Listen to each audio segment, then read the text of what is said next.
بسم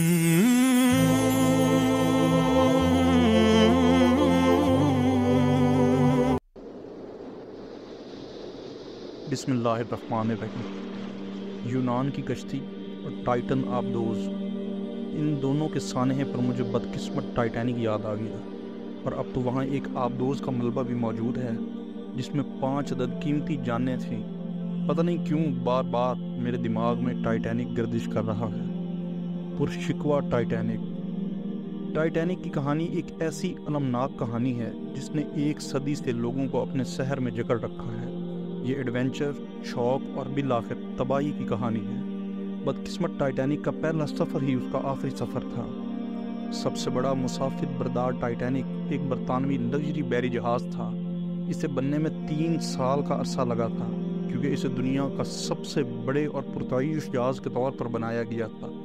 اس پر 840 کمرے، جمنیزیم، کافی روم، سوئمنگ روم، اسموکنگ روم، cinema, cafe اور دوسری کئی سہولیات موجود تھیں۔ اس جہاز کو شمالی آئرلینڈ میں تیار کیا گیا تھا۔ اس کا سائز اور مضبوطی دیکھ کر اس کا نام ٹائٹینک رکھا گیا تھا۔ اس کے بنانے والوں کا دعویٰ تھا کہ یہ کبھی نہیں ڈوب سکتا۔ اس کو ڈیزائن ہی ایسا کیا گیا کہ ڈوبنے کے امکانات ہی نہیں تھے۔ اس میں اعلیٰ درجے کے واٹر ٹائٹ کمپارٹمنٹس اور جدید ترین ٹیکنالوجی موجود تھی۔ 10 اپریل 1912 کو ٹائٹینک اپنے پہلے سفر پر انگلینڈ سے نیو یارک کے لیے روانہ ہوا۔ جہاز میں 2300 سے زائد مسافر سوار تھے، جس میں ایک وقت کے چند امیر ترین افراد بھی شامل تھے۔ مسافروں میں تاجر، امریکہ میں بہتر زندگی گزارنے کے خواہاں تارکین وطن اور عملے کے ارکان شامل تھے۔ ناظرین، سفر شروع ہوا۔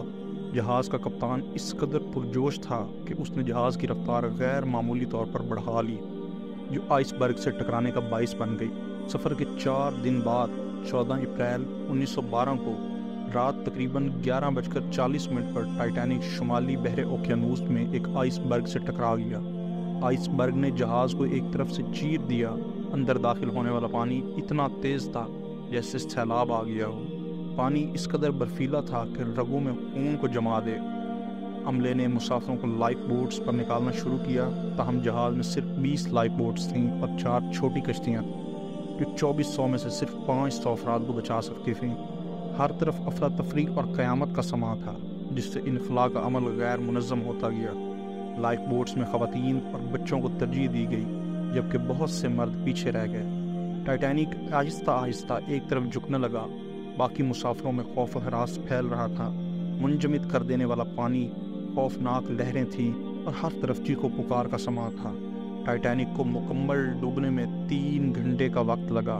15 اپریل 1912 کو صبح 2:20 پر ٹائٹینک ٹوٹ کر 2 ٹکڑوں میں بٹ گیا اور بحر اوقیانوس کے برفیلے پانیوں میں ڈوبتا چلا گیا۔ صرف 750 افراد زندہ بچے، جن میں زیادہ تر عورتیں اور بچے تھے۔ اس سانحے نے 1500 سے زائد لوگوں کی جانیں لے لیں۔ برسوں سے ٹائٹینک کی کہانی کتابوں، فلموں اور دستاویزی فلموں کا موضوع رہی ہے۔ جہاز کا ملبہ 70 سال بعد 1985 میں دریافت ہوا تھا، جو سمندر کے فرش پر تقریباً 13,000 فٹ کی گہرائی میں پڑا تھا۔ ملبے کی بہت سی چیزیں برآمد ہوئیں جو بدقسمت جہاز میں سوار افراد کی زندگیوں کی کہانیاں بیان کر رہی تھیں۔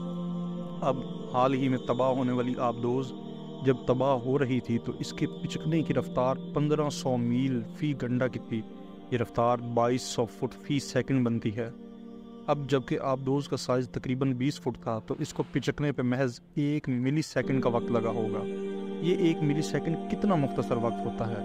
اس بات کا اندازہ یوں لگائیں کہ آپ کا دماغ کسی بھی محرک کو محسوس کرنے پہ 25 ملی سیکنڈ لگاتا ہے اور اس کا جواب دینے پہ 150 ملی سیکنڈ لگاتا ہے۔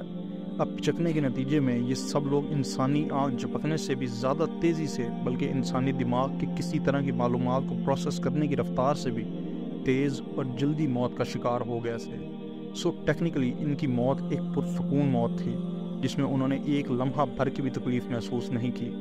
لیکن کیا یہ واقعی پرسکون موت تھی؟ یہ بھی ایک سوال ہے۔